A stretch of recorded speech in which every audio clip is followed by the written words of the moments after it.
Kassym-Jomart Tokayev a été élu à la présidence du Kazakhstan en remplacement de Nursultan Nazarbayev, qui a démissionné fin mars après avoir dirigé le pays pendant près de 3 décennies. Kassym-Jomart Tokayev est l'invité de Global Conversation. Président Tokayev, bonjour et merci de répondre aux questions d'Euronews. La première concerne un rapport de l'Organisation pour la sécurité et la coopération en Europe, l'OSCE. Il évoque des violations des libertés fondamentales pendant les élections, du bourrage des urnes, de l'impossibilité de garantir que le dépouillement des votes a été équitable. Quelles conclusions tirez-vous de ce rapport et comptez-vous lancer une enquête ? Je tiens à dire tout d'abord que nous avons mis tous les moyens en œuvre pour que ces élections se passent dans les meilleures conditions. Je reconnais qu'il y a eu des violations dans certains bureaux de vote et nous allons nous servir de ce rapport de l'OSCE pour effectuer une analyse très détaillée. Si des faits graves sont confirmés, alors nous prendrons des décisions fortes. Le monde entier a vu les photos des manifestations le jour du vote. Il y a eu des centaines d'arrestations et ils pensent que ces élections étaient antidémocratiques. Quelle est votre position après les nombreuses arrestations de manifestants ? Les gens sont surtout descendus dans la rue pour exprimer leurs attentes. Nous sommes en train d'analyser leurs revendications. Ce sont des revendications sociales. Ma tâche est de prendre en compte les messages envoyés, d'écouter tous ces gens qui sont descendus dans la rue. Il faut arriver à établir un dialogue entre les autorités et la population. Voilà pourquoi j'ai créé un groupe de travail sur ce point précis. Et que souhaitez-vous dire à tous ceux qui ne sont pas satisfaits du transfert du pouvoir qui s'est effectué il y a quelques mois? Ces gens-là étaient aussi dans la rue. Concernant mon intérim, il n'y a pas eu, que je sache, de plainte sérieuse contre mon gouvernement. Je n'aime pas d'ailleurs ce mot de transit. Je ne me considère pas comme un passager en transit qui va prendre une correspondance dans un aéroport ou une gare. Je suis un président élu et je vais servir tous les peuples sans exception. Je sais que vous avez un compte Twitter. Peut-être savez-vous que les hashtags WakeUpKazakhstan et KazakhSpring sont devenus très populaires. La vague de protestation ne faiblit pas après les élections. Y voyez-vous un risque et quelle est votre stratégie par rapport aux opposants ?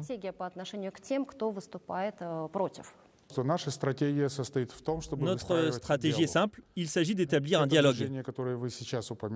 Ce mouvement que vous venez de mentionner est principalement représenté par des jeunes qui ont de bonnes idées. Ma priorité est de ramener cette jeunesse vers le pouvoir, qu'ils participent à trouver des solutions pour notre pays. Des représentants de différents mouvements seront d'ailleurs invités dans les prochaines semaines pour évoquer les grands sujets lors d'une table ronde. C'est comme ça que l'on peut avancer, pas dans la rue et dans le chaos.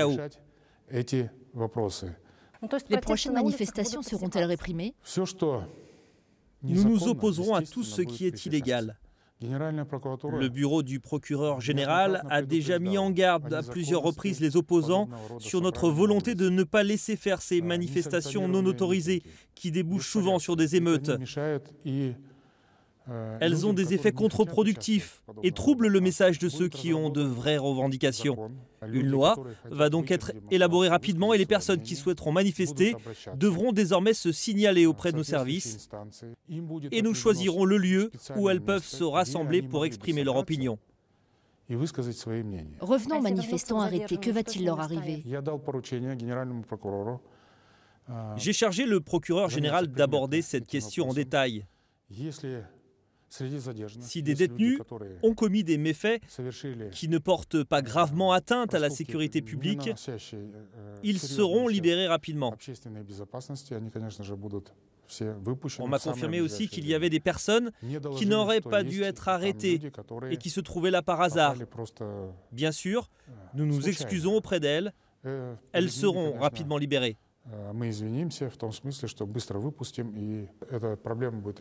Et ceux qui contestaient les élections, que leur arrivera-t-il ? Ils seront libérés aussi, même si, je le répète, ces élections étaient justes selon moi. Le 4 avril, 2 semaines après être devenu président par intérim, vous vous êtes rendu en Russie où vous avez rencontré Vladimir Poutine.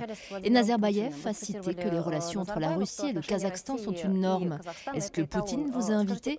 Pourquoi êtes-vous allé en Russie ? Vous a-t-il demandé de donner des garanties ?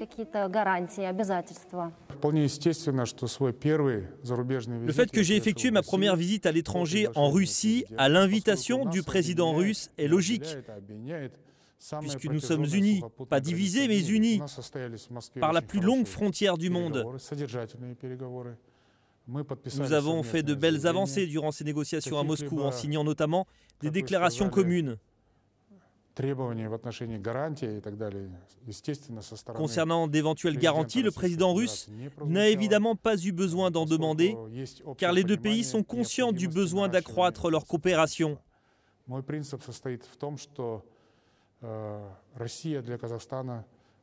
Ma vision est que la Russie est absolument nécessaire pour le Kazakhstan, en tant que grand État, un État qui est à côté de nous, qui est un membre permanent du Conseil de sécurité des Nations Unies. Mais sans le Kazakhstan, la Russie ne sera pas la même. Comment voyez-vous l'avenir des relations stratégiques avec l'Europe? Dans quel domaine les voyez-vous évoluer? L'Union européenne est le principal partenaire commercial du Kazakhstan. Le volume des échanges a été de plus de 37 milliards de dollars. Cela représente plus de la moitié du chiffre d'affaires commercial du Kazakhstan. La priorité d'une coopération avec l'Union européenne est donc absolument évidente. Le président du Conseil européen, Donald Tusk, était ici récemment. Nous avons mené d'assez bonnes négociations et nous avons clarifié les principaux axes. Je suis donc très optimiste quant à la coopération avec l'Union européenne dans de nombreux domaines. Les échanges commerciaux, économiques bien sûr, mais aussi l'investissement, les partenariats stratégiques sur la scène internationale et l'apport de l'expérience des pays européens développés en matière de transformation politique de la société. La Chine et les États-Unis sont en état de guerre commerciale. Le Kazakhstan est en quelque sorte la nouvelle route de la soie et occupe une position stratégique par rapport à la Chine. Voyez-vous des risques pour l'économie de votre pays? Il y a des risques, on ne peut pas le nier. La guerre commerciale entre les États-Unis et la Chine nous préoccupe car le Kazakhstan exporte de nombreuses ressources naturelles vers la Chine. Les prix peuvent être impactés, c'est le risque. Nous espérons donc que la Chine et les États-Unis vont finir par se rapprocher. Mais je sais que les dirigeants chinois savent où sont leurs intérêts et je suis sûr qu'un accord va finir par être trouvé.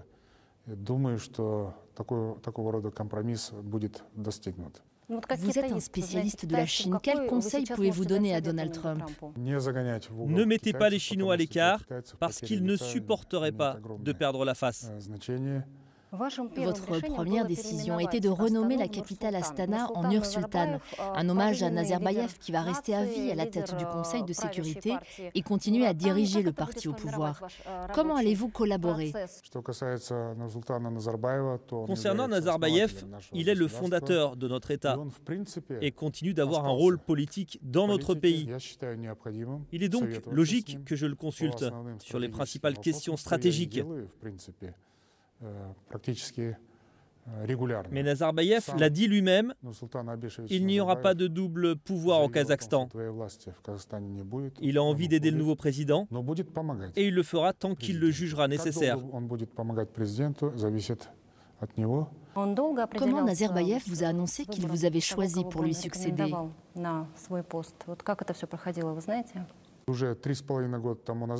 Il y a 3 ans et demi, il m'a dit « Vous serez le prochain président.